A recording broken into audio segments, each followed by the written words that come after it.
Bien, buenas noches, un saludo tengan todos. Señor me los bendiga, que la gracia de nuestro Señor Jesucristo esté con todos ustedes. Desde acá, desde el Ministerio Sembradores de Vida Perú, donde siempre los martes por la noche acostumbramos a tener un estudio bíblico de diferentes temas, de diferentes puntos doctrinal, teológico. Siempre lo abordamos a la luz de las Escrituras para ser edificados y acabamos de terminar uno bastante interesante, poco conocido, poco hablado, poco mencionado dentro de muchas iglesias hoy día, como es el gobierno de la iglesia, lo que implica el cómo la iglesia está organizada, de cómo el cuerpo de Cristo ha funcionado y viene funcionando a lo largo del tiempo, y yo creo que eso va a ser así hasta que el Señor venga por lo suyo, considero yo.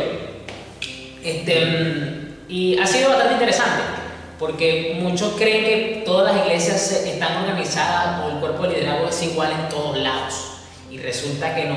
Aquí en este estudio pues nos dimos cuenta de tres tipos de gobierno que la iglesia históricamente ha tenido desde que empezó a funcionar, básicamente.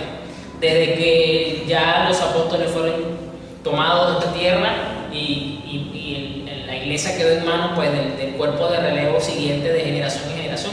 La iglesia ha venido en una organización eclesiástica bastante interesante. Así que bueno, si usted no la conoce, si esto le está causando un poquito de curiosidad, pues lo invitamos a que esté en nuestro canal de YouTube, Ministerio Sembradores de Vida, y ahí lo va a encontrar todo lo que dice Estudio Bíblico, el gobierno de la iglesia. Ahí va a encontrar todo y cada uno de las partes.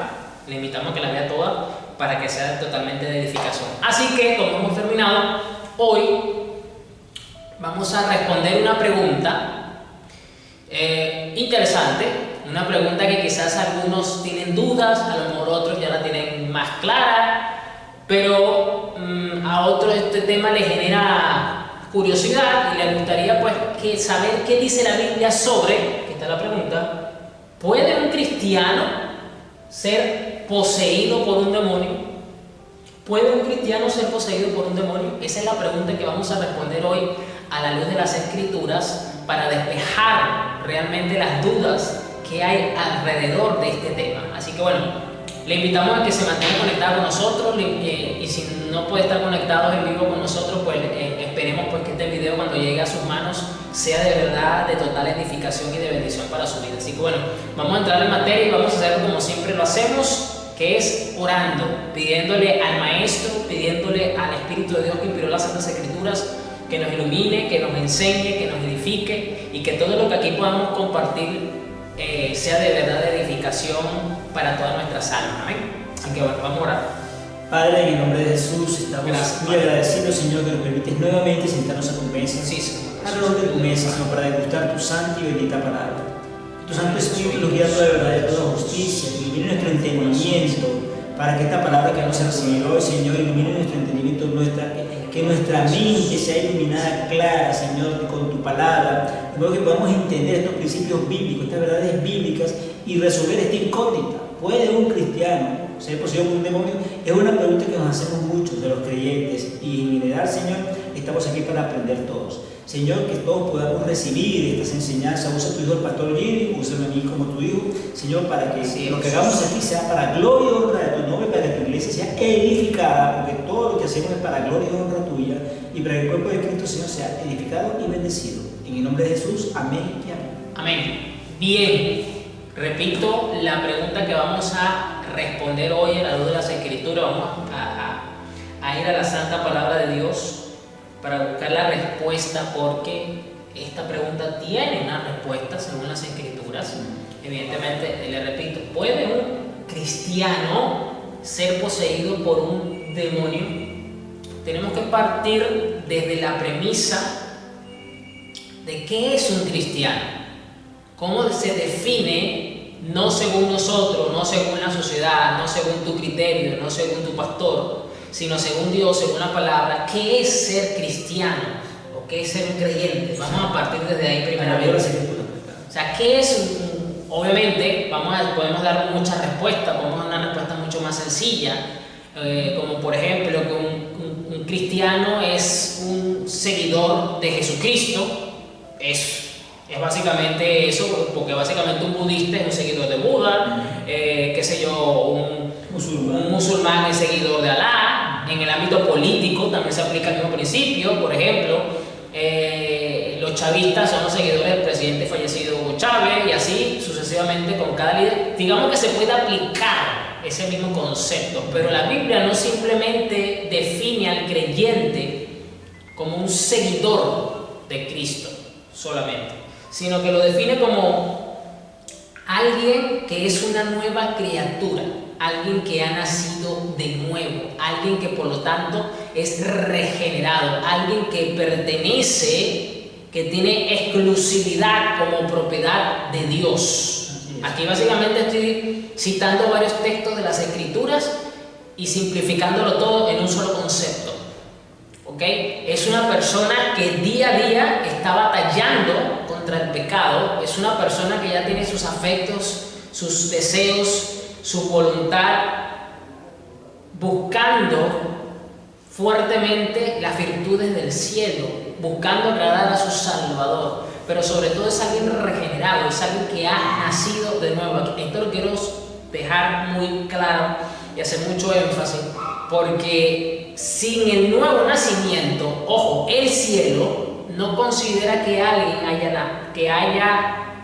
sea regenerado y que sea propiedad de Dios, del reino de los cielos. Esto lo digo porque hoy día cualquiera puede tener una apariencia de evangélico, cualquiera puede tener una apariencia de piedad, puede ir a los cultos, puede dar diezmo y ofrenda, puede cantar, puede servir en las diferentes actividades de la iglesia. Y para muchos, esa persona es evangélica, esa persona es cristiana, solo porque tiene esta apariencia, solo porque tiene ciertas actitudes, simplemente porque participa en ciertas actividades, pero realmente la Biblia no define al cristiano por ese tipo de cosas. Entonces, pero hoy día mucha parte o buena parte de los cristianos, de los evangélicos, definen a otra persona por este tipo de cosas que yo acabo de decir. Entonces es muy importante entender esto, porque esto sienta las bases para poder ir respondiendo esta pregunta. Entonces un cristiano, según el concepto bíblico, es alguien regenerado, es alguien que ha nacido de nuevo, es alguien que es propiedad exclusiva de Dios. Entonces, ¿qué ocurre? Cuando la persona ha nacido de nuevo, cuando la persona es posesión exclusiva de Dios, cuando la persona realmente es hijo de Dios, y aquí quiero que empecemos a compartir las escrituras. El pastor Carlos, si tiene también alguna, también pues la podemos leer, pero quiero comenzar con Romanos 8, versículo 9. El apóstol Pablo, yo voy a estar leyendo la NTV, el pastor Carlos siempre acostumbra a leer de la Valera 60, y aquí podemos tener un contraste de traducciones bastante interesante, o sea, de ver cómo nos los describe el texto, para tener un entendimiento un poco más completo. Romanos 8, versículo 9. Reina Valera 1960. Mas vosotros no vivís según la carne, sino según el Espíritu, si es que el Espíritu de Dios mora en vosotros. Y si alguno no tiene el Espíritu de Cristo, no es de él. Bien, este capítulo es muy significativo, porque por lo menos mi Biblia le pone de título a este capítulo La vida en el Espíritu. Y Pablo aquí hace una distinción entre los que son guiados, o mejor dicho, como lo dice esta versión, los que son dominados por su naturaleza pecaminosa, y los que son guiados por el Espíritu de Dios. ¿Ok? Haciendo una distinción clara entonces en que a unos los dirige el Espíritu de Dios y a otros los domina su naturaleza pecaminosa. Esto es en un estado espiritual del hombre, es decir, hay individuos que son esclavos de la carne y por lo tanto del pecado, y otros que son esclavos o son dominados por el Espíritu de Dios. Pero no solo eso, queda en el versículo 9, dice esta versión: pero ustedes no están dominados por su naturaleza pecaminosa, son controlados por el Espíritu, si el Espíritu de Dios vive en ustedes. El apóstol Pablo entonces aquí deja a entender que las personas que han nacido de nuevo, que las personas que son regeneradas, que las personas que son hijos de Dios, y que esos son realmente los que se les puede llamar cristianos, porque el cielo así los califica, son controlados por el Espíritu de Dios por una simple razón, porque el Espíritu de Dios, o el Espíritu Santo, como también se le dice, vive en ellos. Ojo, esto es muy importante tenerlo claro, ¿ok? Porque el apóstol Pablo en este capítulo está indicando que alguien que es controlado, por lo tanto es dominado por la carne, por lo tanto el pecado mora, es su señor, en ese tipo de personas no mora el Espíritu Santo. Esto es muy importante tenerlo presente. Aquí ya estamos sentando bastante la base, yo creo que ya más de uno, nada más con esta pequeña lectura, con esta breve explicación de metiéndole la lupa a este versículo, ya podemos ir imaginándonos cuál va a ser la conclusión de esta pregunta. Pero vamos a seguir leyendo. Versículo 10. Y Cristo vive en ustedes. Me salté un pedazo. Perdón, faltó una parte. Sí, y recuerden que los que no tienen al Espíritu de Cristo en ellos, de ninguna manera pertenecen a Él. Y Cristo vive en ustedes. Entonces, aunque el cuerpo morirá por causa del pecado, el Espíritu le da vida, porque ustedes ya fueron declarados justos a los ojos de Dios. Esto es muy interesante porque aquí el apóstol dice que el Espíritu Santo solamente habita y viene a controlar a una persona. Y aquí esto lo voy a explicar más que todo para las personas que pueden ser nuevas creyentes, que se puedan topar con este video, para que usted no se imagine que controle, que esto usted se va a volver un robot. No. Es decir, cuando dice que el Espíritu Santo domina o controla tu vida, ¿por qué? Porque ya tú empiezas a tener más inclinaciones, deseos, afectos, pensamientos que son más acorde al estándar del cielo. Y cuando tienes alguno que es contrario, cuando haces algo que es indebido, cuando piensas algo que no es correcto, cuando dices algo impropio, sientes el redarguir. Es decir, esa alerta de epa, eso no está bien, eso no se ajusta, eso no es correcto, arrepiéntete. Ese es el Espíritu Santo. Entonces, esto es muy importante porque de esta manera el Espíritu Santo controla al creyente porque vive dentro de la persona. Ojo, y esto no es, y aquí quiero hacer una salvedad, aquí quiero hacer una distinción muy puntual, porque quizás algunos puedan asociar esto con la llenura del poder del Espíritu Santo y los dones y todo aquello, que eso entonces solamente cuando el Espíritu Santo venga y los bautice. Aquí quiero hacer una salvedad porque aquí el apóstol no está hablando de eso. El apóstol aquí no está poniendo una distinción o está diciendo a partir de este momento es que el Espíritu Santo los empieza a controlar. No está diciendo eso. Aquí simplemente nos está dando a entender que ya el hecho de que la persona sea de Cristo, o sea, desde ese mismo instante, ya el Espíritu viene a dominar. Ahora, que ese dominio, que esa influencia cada día sea mayor y superior en su vida, eso es lo que va a esa persona a experimentar cada día más. ¿Por qué? Porque se va a manifestar el fruto del Espíritu, su carácter va a ser transformado a la imagen de Cristo, etcétera, etcétera, etcétera. Que esto lo pudiésemos hablar en otro momento, pero eso es lo que va a ocurrir. Pero ya desde ese mismo instante que la persona nace de nuevo y que el cielo dice, este es mi hijo o esa es mi hija, es un pueblo santo, pueblo adquirido por mí, automáticamente ya en ese momento el Espíritu viene a vivir sobre esa persona. Ojo, Está adoptado como hijo. pastor, pero todavía está chiquito, todavía se le ve la carne, todavía se le ve el viejo hombre. Sí, es muy probable porque empieza un proceso ahora de santificación. ¿Ok? Pero ya desde ese momento la Escritura me dice que el Espíritu Santo viene a morar en su vida. ¿Ok? Esto es muy relevante sobre esto. Porque ustedes ya fueron declarados justos a los ojos de Dios. ¿Cómo viene la justificación delante de Dios? Por el arrepentimiento y la fe. Esto tampoco no deja de ser menos importante, porque esto afirma la realidad de que solamente cuando la persona viene al arrepentimiento genuino de sus pecados y es lavado por la sangre de Cristo, entonces cree en el sacrificio sustitutorio, que entonces es considerado hijo de Dios, regenerado, y el Espíritu viene. Es decir, esto no habla básicamente de una genuina conversión. En ese momento el Espíritu viene y mora en la persona. ¿Ok? Entonces no es poca cosa lo que estamos leyendo. Versículo 11. El Espíritu de Dios, quien levantó a Jesús de los muertos, vive en ustedes. Y Pablo se lo está escribiendo ¿a quién? Se lo está escribiendo a los sacerdotes de Diana de los Efesios. Se lo está escribiendo ¿a quién? Se lo está escribiendo al César del Imperio Romano. Se lo está escribiendo a los creyentes, a los cristianos, a los hijos de Dios. ¿De dónde? De la iglesia de Roma. A los romanos. Le está diciendo que el Espíritu de Dios vive en ustedes. ¿Ok? Así que esto es muy relevante. Y así como Dios levantó a Cristo Jesús de los muertos, Él dará vida a sus cuerpos mortales mediante el mismo Espíritu, quien vive otra vez, vuelve a decir el apóstol, vive en ustedes. No sé si el pastor Carlos quiere añadir algo, quiere leer la versión que tiene ahí a la mano, no sé. Sí, no, aquí lo dice muy parecido, y si el Espíritu de aquel que levantó de los muertos a Jesús mora en vosotros, el que levantó de los muertos a Cristo Jesús vivificará también vuestros cuerpos mortales por su Espíritu que mora en vosotros. Si somos vivificados, como bien lo acaba de decir el pastor, si nosotros pasamos de muerte a vida, estábamos muertos, y yo siempre hago este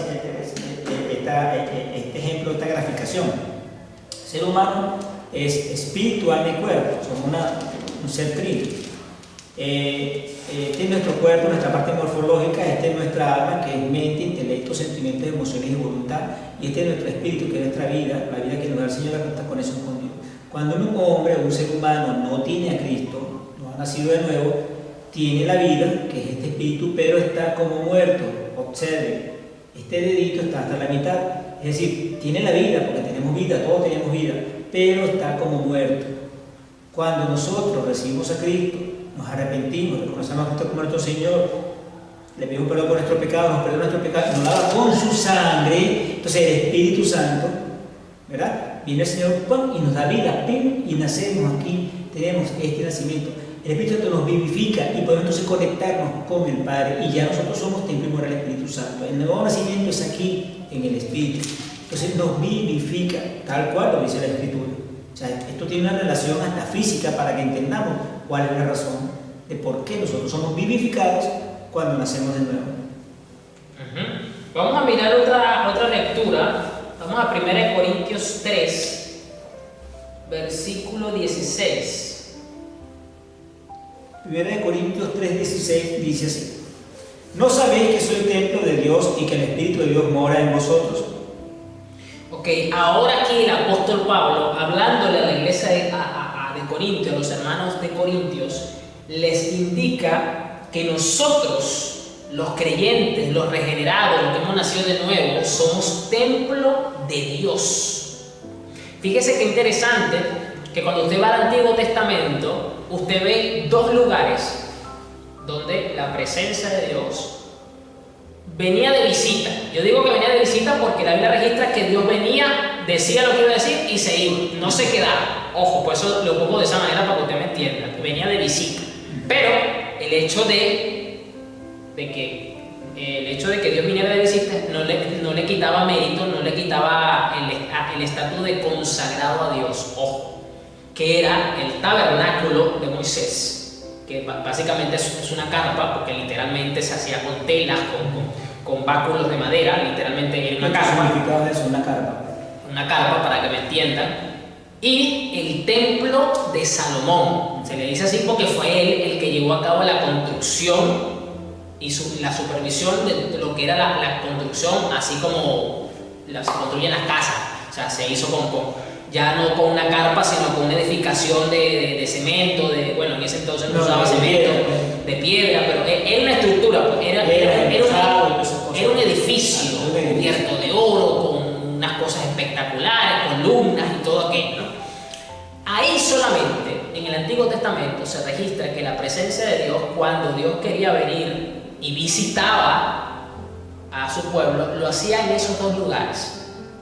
Pero fíjense que aquí en esto, ahora Pablo usa esta alegoría indicando que Dios ya no viene a morar en un templo hecho de manos humanas, sino que viene a morar ¿qué? En un templo hecho por Él mismo, por un templo santificado, por un templo regenerado, que somos nosotros. por eso le dice, les pregunta, ¿no se dan cuenta de que todos ustedes juntos, la iglesia de Corintios, son el templo de Dios y que el Espíritu de Dios vive en ustedes?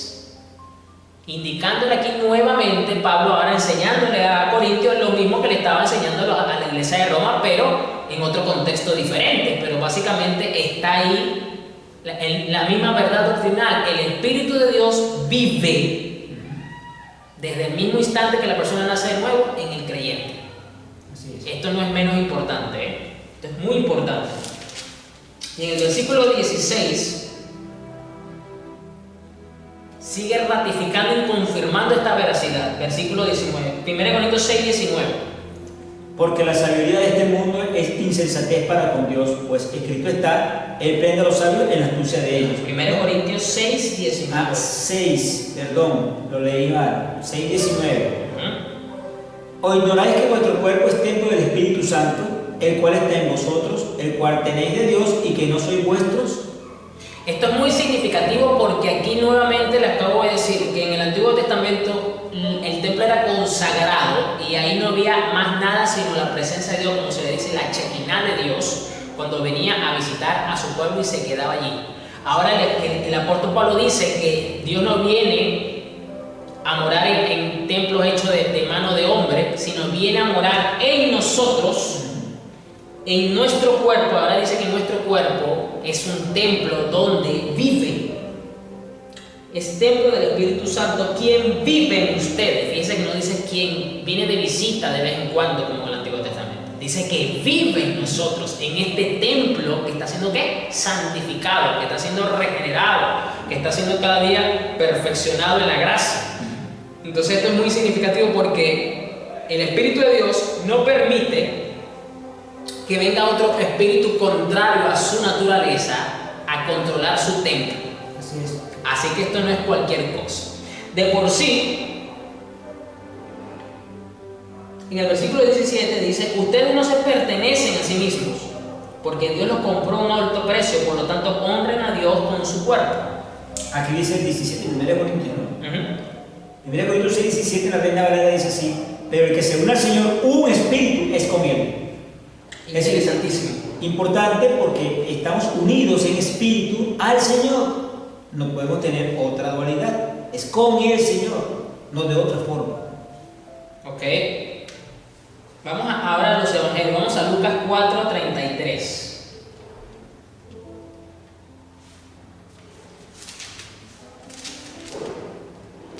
Lucas 4:33. Estaba en la sinagoga un hombre que tenía un espíritu de demonio inmundo, el cual exclamó a gran voz, diciendo, déjanos, ¿qué tienes con nosotros, Jesús Nazareno? ¿Has venido para destruirnos?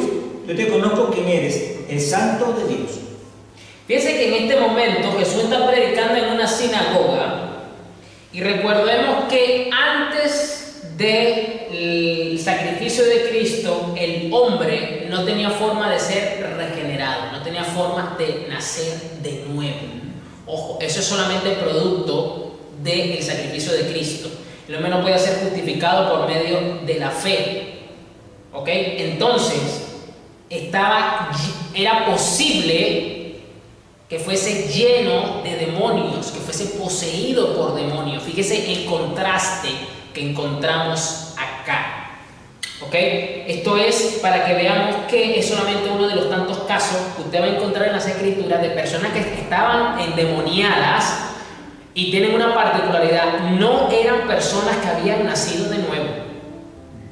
Esto es muy importante tenerlo presente, porque entonces esto nos indica que cualquier persona que no haya nacido de nuevo, que no haya sido regenerado por Cristo, que no haya sido realmente lavado por su sangre y que haya sido hecho una nueva criatura por el Señor, es muy posible que esté habitada por demonios. Otra cosa es que estos demonios alcancen un estado de posesión mayor, como por ejemplo el caso del endemoniado de Gadareno, o el famoso endemoniado de Gadara. Vamos a buscarlo. Jesús sana a un hombre endemoniado. Lucas 8. Lucas 8, y aquí lo vemos, en un capítulo más adelante, versículo 26. Lucas 8:26. Y arribaron a la tierra de los Gadarenos, que está en la ribera opuesta a Galilea. Al llegar a tierra, vino a su encuentro un hombre de la ciudad, endemoniado desde hacía mucho tiempo, y no vestía ropa ni moraba en casa, sino en los sepulcros. Sí. Este, al ver a Jesús, lanzó un gran grito y postrándose a sus pies, exclamó a gran voz: ¿Qué tienes conmigo, Jesús, Hijo del Dios Altísimo? Te ruego que no me atormentes. Porque mandaba al espíritu inmundo que saliese del hombre, pues hacía mucho tiempo que se había apoderado de él, y le ataban con cadenas y grillos, pero rompiendo las cadenas era impelido por el demonio a los desiertos. Fíjese que aquí vemos uno de los casos más emblemáticos, uno de los casos más populares. Mateo también relata esta historia, de un caso de un hombre endemoniado. Es decir, entendamos que el hecho de que todas las personas que están fuera de Cristo están dominadas por el pecado, son altamente influenciables por los demonios, y en la medida en que la persona se involucra más en actos pecaminosos y viles contrarios a la santidad, a la justicia y a la ley de Dios, más cabida le da a las tinieblas en su existencia. Claro, porque las tinieblas controlan esos pecados. Lo que pasa es que la persona es inconsciente de esta realidad espiritual, de esta verdad espiritual. Entonces, estos estados como el que acabamos de leer acá, el famoso estado del joven endemoniado de Gadara, si usted se da cuenta, no todo el mundo está en esta condición, porque imagínate cómo haríamos nosotros para vivir en medio de que todo el mundo está, o sea, sería inviable la vida diaria. Claro, no se podría vivir. Imposible. ¿Cómo tú sales y la que te vende, el que te recibe, el del estacionamiento, el de la farmacia, todo el mundo estuviera en esta condición? ¿Qué quiere decir esto? Que no quiere decir que estas personas no tengan el potencial de llegar a este estado. Sí pueden llegar a este estado, pero no a todos les ocurre este tipo de posesión absoluta del pecado, en el que básicamente el demonio controla completamente su estado a tal nivel que la persona es inconsciente de su estado de vulnerabilidad, de su estado emocional, de su estado físico, etcétera, etcétera, etcétera. Es un estado tan fuerte que las personas, cuando lo vieron sentado con Jesús, dialogando con él, en un estado de razonamiento lógico, de un entendimiento consciente, se quedaron impactados. Así es. O sea, les impactó tanto, o sea, fue tanto el cambio que la persona volvió en sí, que a las personas les dio miedo. O sea, le dio más miedo el estado de conciencia y de libertad de la persona que el estado de posesión que tenía. Así es. Así habrá sido el estado de posesión que este joven tenía, que cuando las personas lo vieron se quedaron atemorizados. O sea, no se sorprendieron, les dio miedo, porque creyeron a lo mejor que era parte del engaño del demonio. Imagínense el nivel de posesión demoníaca que tenía este joven. Y que, o sea, que Gadara no estaba fingiendo de que estaba libre para después atacar a ellos, claro, y no es así. O sea, por eso tuvieron temor, tuvieron miedo.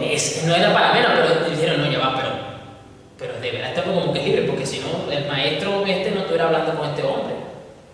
Y ya pues podemos ver. Entonces, fíjense que los casos que estamos leyendo son de casos en los que la persona no ha nacido de nuevo, está bajo el dominio y el control del pecado.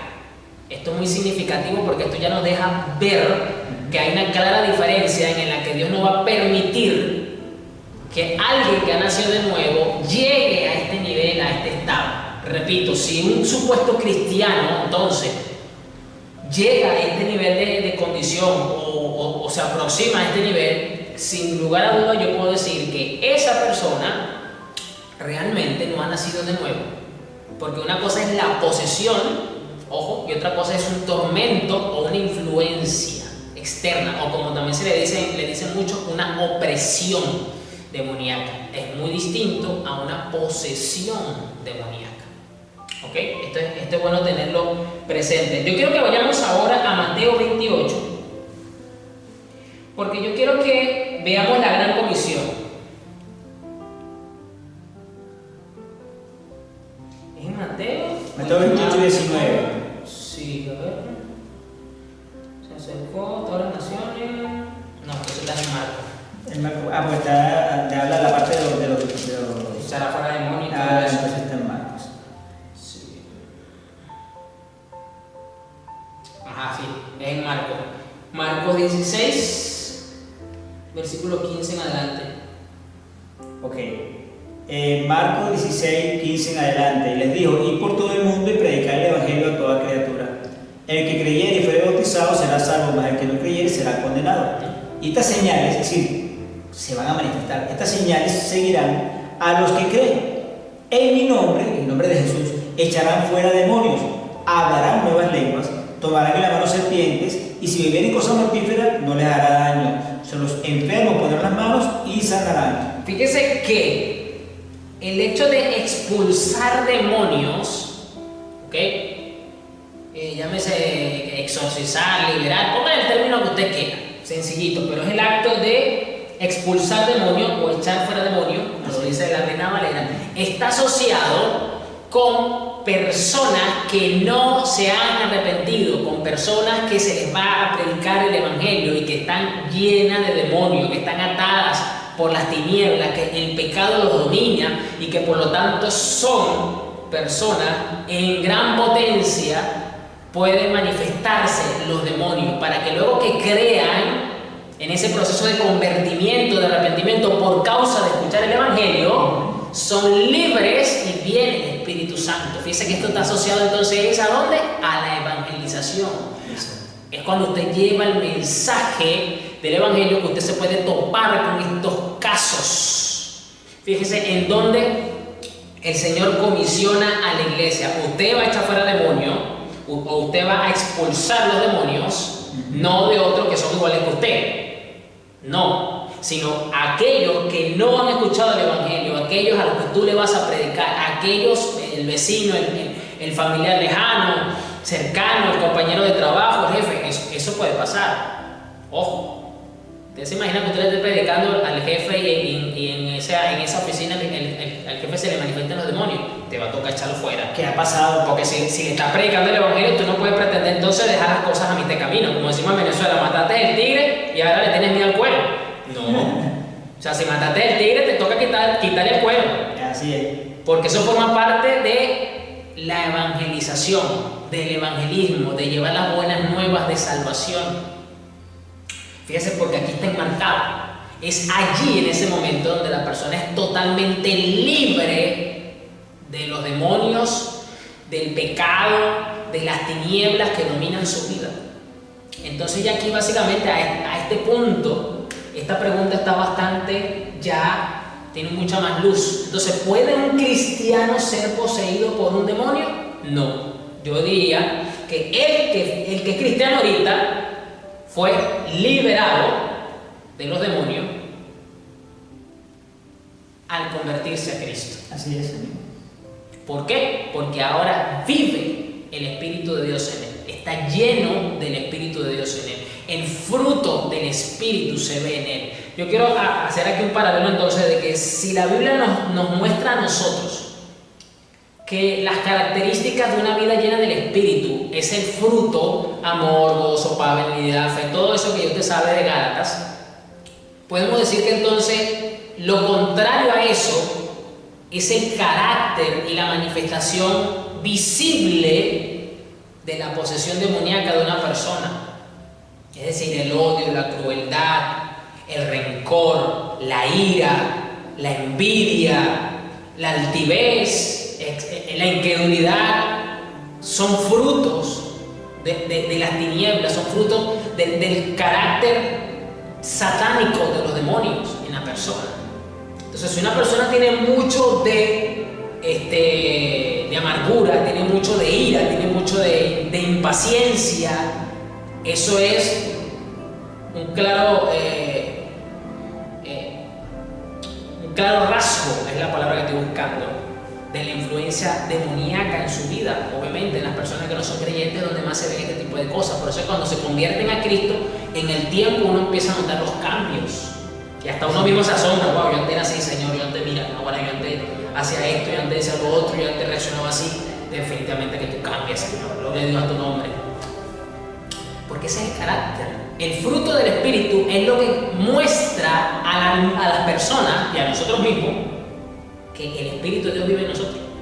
Porque si el Espíritu no vive en nosotros, el fruto no se puede manifestar.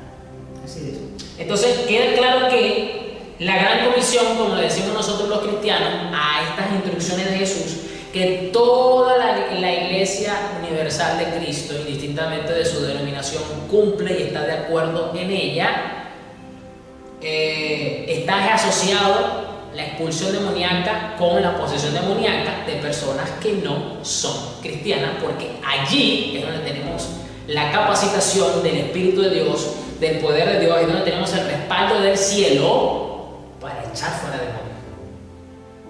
Para echar fuera demonios. Pastor, ¿y entonces cómo quedan esos casos que se ven en los videos de pastores echando fuera demonios dentro de las iglesias?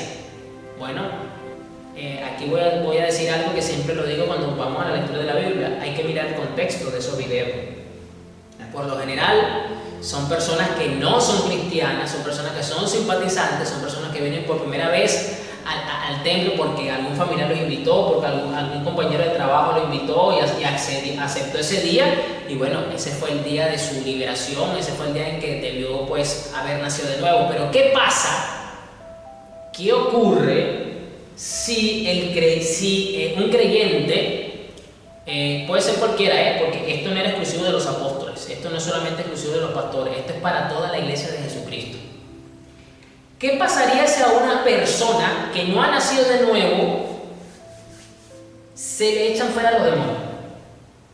Vamos a formular otro escenario muy común y que de esto mi Señor Jesús habló. A ver, pastor, ¿qué opina usted de esa pregunta? Bueno, es una persona que obviamente no conocía a Cristo, tenía la posesión demoníaca.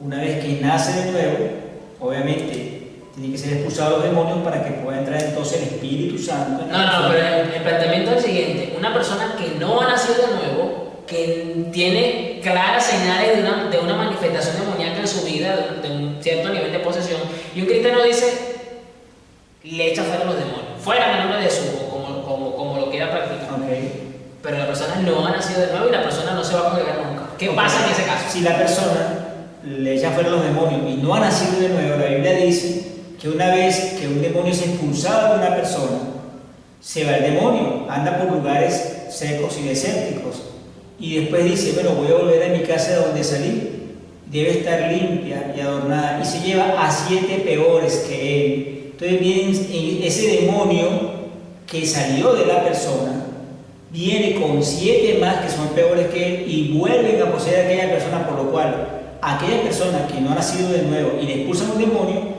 pues lo más probable es que se endemonie mucho más, porque van a entrar demonios más fuertes que el anterior, peores que el anterior. Ese es un peligro que se corre para el que no ha nacido de nuevo. Vamos a Mateo 12:43. Para los que no saben, el pastor acaba simplemente de dar una explicación o de mencionar un pasaje bíblico donde mi Señor Jesús habló de esto. Fue Él el que habló de este tema. Mateo 12:43. La Reina Valera lo dice así: cuando el espíritu inmundo sale del hombre, anda por lugares secos, buscando reposo y no lo halla. Entonces dice, volveré a mi casa de donde salí, y cuando llega la halla desocupada, barrida y adornada. Entonces va y toma consigo otros 7 espíritus peores que él, y entrados moran allí, y el postrer estado de aquel hombre viene a ser peor que el primero. Así también acontecerá a esta mala generación. O sea, tal cual lo dije, tal cual la Escritura lo confirma. El pastor invocó la Escritura. Mateo 12:40 y... Aquí dice, cuando un espíritu maligno sale de una persona, va al desierto en busca de descanso, pero no lo encuentra. Entonces dice, volveré a la persona de la cual salí. De modo que regresa y encuentra su antigua casa vacía, barrida y en orden. Entonces el espíritu busca a otros 7 espíritus más malignos que él, y todos entran en la persona y viven allí. Wow. Y entonces esa persona queda peor que antes. Eso es lo que le ocurrirá a esta generación. Por eso es solamente cuando la persona realmente está naciendo de nuevo que la liberación realmente cobra un significado y le es de provecho a su vida. Exacto.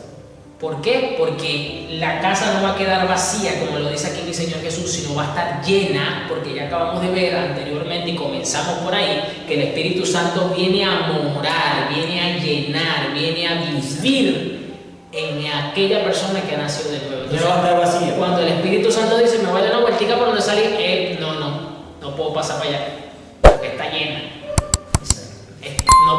puedo ni siquiera acercarme. Así tan simple como que los demonios son tinieblas y el Espíritu Santo es luz. Y la luz y las tinieblas no pueden estar juntas, no pueden haber comunión. Porque la luz disipa las tinieblas, por lo cual las tinieblas no pueden entrar donde hay luz, donde está la luz del Señor, el Espíritu Santo de Dios.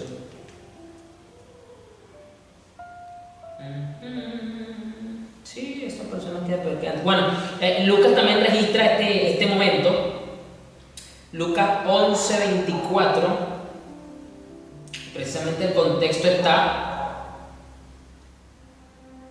donde a Jesús lo acusan de que él echa fuera demonios por el príncipe de este mundo, por el príncipe de las tinieblas. Es decir, a Jesús lo acusan de que él exorciza y que los demonios se le sujetan porque él trabaja para Satanás y Satanás le da la orden y le da la autoridad para que eche fuera los demonios. Y Jesús dice, ¿cómo un reino dividido contra sí mismo puede prevalecer? O sea, ¿cómo Satanás va a echar fuera a Satanás? Pues eso no puede ser. Que yo no, en pocas palabras, usando sus propias palabras, le dice, es imposible que yo eche un demonio con la ayuda de Satanás porque Satanás no se va a echar a sí mismo. Entonces ahí destruye, ¿no? Pero él continúa explicando, abordando esto, y es donde en el versículo 24 vemos lo del espíritu maligno. Aquí dice, cuando un espíritu maligno sale de una persona, va al desierto en busca de descanso, pero como no lo encuentra, dice, volveré a la persona de la cual salí. De modo que regresa y encuentra que su antigua casa está barrida y en orden. Entonces el espíritu busca a otros 7 espíritus más malignos que él, y todos entran en la persona y viven allí, y entonces, esto es lo que quería resaltar, esa persona queda peor que antes. Esta es la razón por la cual solamente en un proceso de convertimiento genuino es que la persona es realmente liberada, y la expulsión demoníaca realmente va a ser de bendición para su vida. En caso contrario, es, lamentándolo mucho, un gran daño que se le está haciendo a la persona. Porque aquí dice que por cada demonio que la persona se le expulsa, por cada uno de ellos vienen 7. Entonces póngase usted, echa números, si usted lo quiere tomar de forma literal, si usted ya lo quiere ver ya porque tiene otra interpretación alegórica, y lo que quiere decir el Señor es que simplemente van a quedar en peor estado. Sí, es verdad, el mismo Señor lo dice. Pero si usted lo quiere agarrar de forma literal, porque eso es lo que el Señor está diciendo acá, y usted considera porque entonces es así, bueno, saque la cuenta, pues si por 1 vienen 7, imagínense que se le saquen 10, ¿cuántos van a entrar? 70 demonios. 70 demonios, más los 10 que ya se le sacaron. Serían 80 demonios. 80 demonios van para dentro de esa casa. Entonces, definitivamente que no es conveniente hacerlo. Y solamente pues por... 77, exactamente. 70 más 7 que viene. 77 demonios.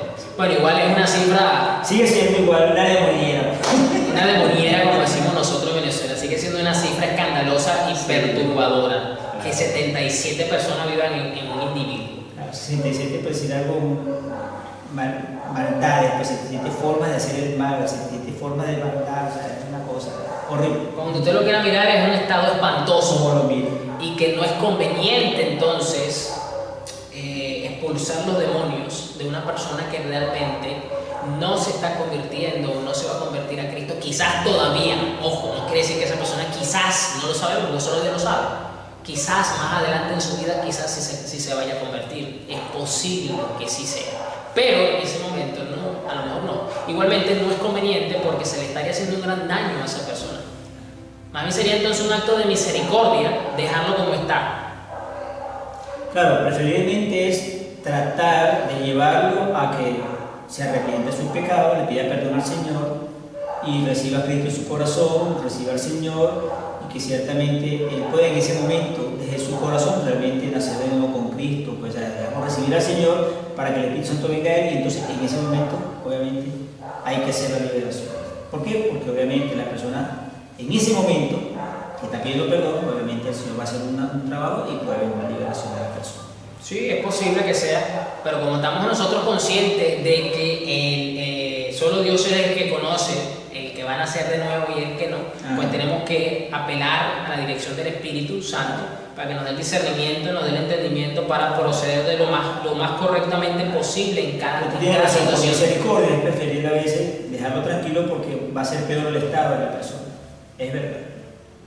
es lo más conveniente. Sí. Ahora, bueno, no sé, creo que con esta pregunta entonces ya podemos ir haciendo un resumen general, diciendo entonces que un cristiano verdadero, un cristiano que ha nacido de nuevo, no se puede poseer por un demonio ni por legiones, como vimos el caso del endemoniado gadareno, que tenía legiones de demonios. Ese no tenía 77, ese tenía cientos de demonios. Ese tenía un estado bastante fuerte, me hace recordar la película El Exorcista, más o menos algo así, de ese tipo. No puede estar en ese estado. ¿Por qué? Porque una vez que ha nacido de nuevo, que ha sido regenerado por Cristo, lavado por su sangre, el Espíritu de Dios viene a vivir y llena al creyente, porque toma su cuerpo, toma su vida como un templo donde él ahora habita, y empieza un proceso de santificación para producir sus frutos. Mejor dicho, el fruto, porque es el fruto, que tiene varias características, que eso define entonces que la persona tiene al Espíritu de Dios viviendo en él porque pertenece a Cristo. ¿Ok? Entonces, las personas que no son creyentes tienen el potencial de manifestar demonios en su vida y ser poseídos por demonios de una forma que a lo mejor ellos ni siquiera son conscientes de ello. ¿Ok? Sí, es posible. No todos van a llegar al caso del endemoniado gadareno, y creo yo que en ese punto es hasta un acto de misericordia de parte de Dios para el mismo estado de la persona. ¿Ok? Pero tienen el potencial de hacerlo porque están llenos de tinieblas, totalmente. Eso es algo indiscutible. Entonces, en resumida cuenta, un cristiano no puede ser poseído por un demonio, puede ser influenciado por un demonio. ¿Por qué? Porque los demonios, o puede ser oprimido, también es otra palabra que se usa. Los demonios se valen o trabajan en conjunto con la carne. ¿Por qué con la carne? Porque a la carne le gusta lo que al viejo hombre representa y lo que a los demonios les agrada, que son las obras de la carne, como lo dice Pablo en Gálatas. ¿Ok? Entonces, el salsear, el estimular este tipo de situaciones carnales, pues es como quien dice, voy a poner un ejemplo muy alegórico, es como la sangre en el mar. Una gotica de sangre en el mar puede traer tiburones que están a kilómetros de distancia. Ellos tienen, así como los perros en su hábitat tienen un olfato, tienen un oído bastante agudizado y ellos huelen y escuchan cosas que nosotros no percibimos. El tiburón en el mar tiene la misma percepción, puede percibir la sangre a kilómetros de distancia y llegar en cuestiones de segundos o de minutos al punto. Entonces, este tipo de situaciones traen influencias negativas, demoníacas a la vida del creyente para que entonces sea influenciado por demonios, para que siga satisfaciendo o busque la forma de seguir satisfaciendo, alimentando esos actos pecaminosos. Sí.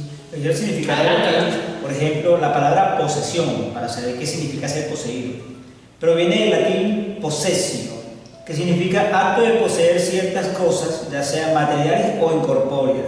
Por ser un acto proviene de verbo poseer, referido a tener una propiedad o tener algo.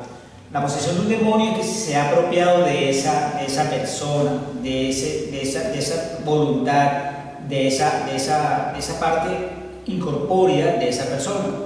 Si el demonio posee a la persona, obviamente la persona hace la voluntad del demonio. Cuando la persona es liberada, la persona recibe a Cristo y es posesión del Espíritu Santo, es propiedad de Dios, es propiedad del Espíritu Santo, ya no es propiedad del enemigo, ya no es propiedad del demonio. Por lo cual, un cristiano es propiedad de Dios y quien está allí es el Espíritu Santo. Por lo cual, el demonio no puede poseer a alguien porque no es su propiedad. Correcto. O sea, dentro de la misma lógica, ¿bien? No puede tener una propiedad que no le corresponde. Por eso que no puede. Ahora bien, sí puede un demonio oprimir a un creyente. Eso sí puede hacer. Que es lo que estoy explicando, porque es algo que ellos hacen de afuera hacia adentro. Es una opresión, pero no es una posesión, no es una propiedad. La persona no es propiedad, el creyente no es propiedad del demonio, pero sí puede oprimir. Es decir, causarle molestias hacer maldad, X cosas, poner tropiezo, diferentes cosas. Bien, es diferente una opresión a una posesión. Que quede bien claro eso para que se determine que determina la propiedad de algo, la posesión. ¿Qué le significar eso? Segunda de Corintios 1:22, y con esto quiero cerrar. Muy significativo esto que el pastor acaba de explicar, que básicamente la posesión es solamente porque el demonio tiene la propiedad sobre esa persona. Entonces, por eso que el apóstol Pablo habla de que somos de Cristo, es decir, somos propiedad de Cristo. Segunda de Corintios 1:22 dice, el cual también nos ha sellado y nos ha dado las arras, es decir, los anillos, las arras del Espíritu en nuestros corazones. Fuimos sellados con las arras, con el compromiso del Espíritu Santo en nuestros corazones. Fuimos sellados, ahora somos posesión del Señor, propiedad de Cristo. Me gusta como lo dice esta versión, voy a leerlo desde el versículo 21, dice, es Dios quien nos capacita junto con ustedes para estar firmes por Cristo. Él nos comisionó, escuchar el versículo 22, y nos identificó como suyos al poner al Espíritu Santo en nuestro corazón como un anticipo que garantiza todo lo que Él nos prometió. Claro, es decir, nos identifica como de su propiedad. Tal cual. Entonces, el creyente es propiedad de Cristo. Está sellado por el Espíritu Santo, como lo dice la identificación de esa propiedad, si la escritura, cuando usted compra algo, usted hace una escritura y lo sella, lo firman, lo refrendan, lo registran. Eso es una escritura que determina la propiedad.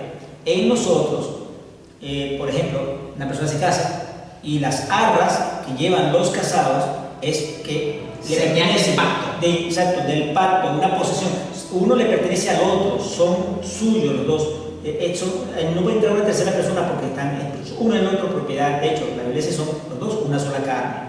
Entonces, en el caso nuestro como creyentes, las arras, el anillo, el sello, la escritura es el Espíritu Santo, que es las arras de nuestra salvación, tal como lo dice la palabra. Sí, entonces con este versículo cierro esta pregunta, que básicamente pues queda un rotundo no. Un cristiano no puede ser poseído por demonios en ningún nivel, ni poquito, ni mucho, ni nivel leyenda, épico o gadareno, no, en ningún nivel el creyente puede estar poseído por un demonio porque pertenece a Dios y está sellado con su Espíritu Santo.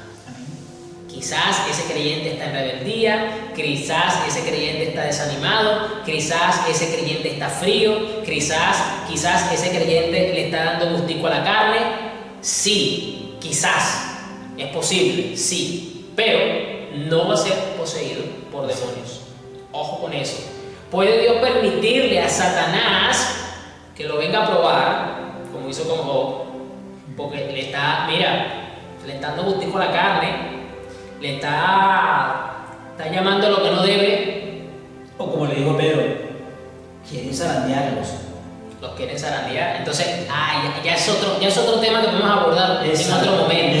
Pero harina de otro costal, pero claro, relacionado. Está relacionado, pero no deja de ser otro tema aparte. Pero indiscutiblemente, un creyente no puede ser poseído claramente la pregunta del día. Ni por uno, ni por dos, ni por tres, ni por legiones, ni poquito, ni medio, ni mucho, ni verga, nada. No puede ser, porque el Espíritu Santo mora en él. Así es. Y es de su propiedad. Esa es básicamente la razón. ¿Por qué? Porque es propiedad de Dios. Así es así. Entonces, bien, creo que con esto pues hemos respondido una pregunta bastante interesante. Una pregunta que quizás generó muchas inquietudes o dudas dentro del pueblo de Dios, y entonces hay que tener claro esto. Entonces, si usted ve supuestamente a un cristiano, digo que supuestamente, que entra en un estado de posesión, en el estado, en el nivel que sea, déjeme afirmarle con toda seguridad de que esa persona realmente nunca nació de nuevo y que esa persona lo que tiene es una apariencia de piedad y que simplemente es una cabra. Lo voy a poner así, porque la Biblia habla de las cabras y las ovejas. Los cristianos no son cabras, los cristianos son ovejas. Dejamos de ser cabra para ser ovejas. Eso es lo que la Biblia llama, porque Él es el pastor de pastores. Las ovejas escuchan su voz y le siguen. Entonces, es entender esto, ¿no? Eso es realmente lo que está pasando acá. Entonces, bueno, oremos porque el Señor nos ha edificado con su palabra. Buenísimo, porque de esa forma uno también defiende su fe ante cualquier persona. Y ante otros hermanos uno le aclara con las escrituras que usted acaba de ver, apúntelas, grábelas en su mente, en su corazón, y usted manifieste a otros hermanos eso si alguien viene con ese tema. Y usted se lo aclara. Así nos edificamos, nos estamos para edificar el cuerpo de Cristo. Esto es una edificación. Sí, amén. Así que bueno, Dios mediante, si más adelante pues salen otras preguntas así que sea necesario abordar y para ser contestada de edificación, aquí lo estaremos haciendo sin ningún problema, como siempre lo acostumbramos. Y si lo motivamos a que si usted tiene alguna, pues nos las haga llegar por los diferentes medios digitales que tenemos a disposición para que usted no se comunique con nosotros, y aquí la estaremos mirando a la luz de la palabra de Dios. Amén. Así que bueno, vamos a orar para despedirnos y nos estaremos viendo el próximo martes. Amén. Padre amado, te damos muchas gracias por el privilegio y honor de poder degustar su palabra, de poder profundizar y conocer las verdades de sus santas escrituras. Gracias, Padre, porque nos ha revelado a través de su Santo Espíritu las verdades que existen y están involucradas con saber que nosotros somos de su propiedad, somos sellados por el Espíritu Santo y no podemos ser en ningún momento poseídos por ningún demonio. Señor, pueden venir ataques y circunstancias, pero nunca no puede entrar un demonio en nosotros, porque somos templo y morada del Espíritu Santo. Gracias por esa verdad, porque el Espíritu Santo es el arras de nuestra salvación que nos dio Cristo con su sangre. Señor, gracias, Padre amado. Gracias por permitirnos el privilegio de poder hablar esto y edificar a tu iglesia, a nosotros mismos primeramente, y te damos toda la gloria, Señor. Te damos gracias, Padre, en el nombre de Jesús. Amén y amén. Bueno, que el Señor me lo bendiga. Nos vemos el próximo martes. Bendiciones.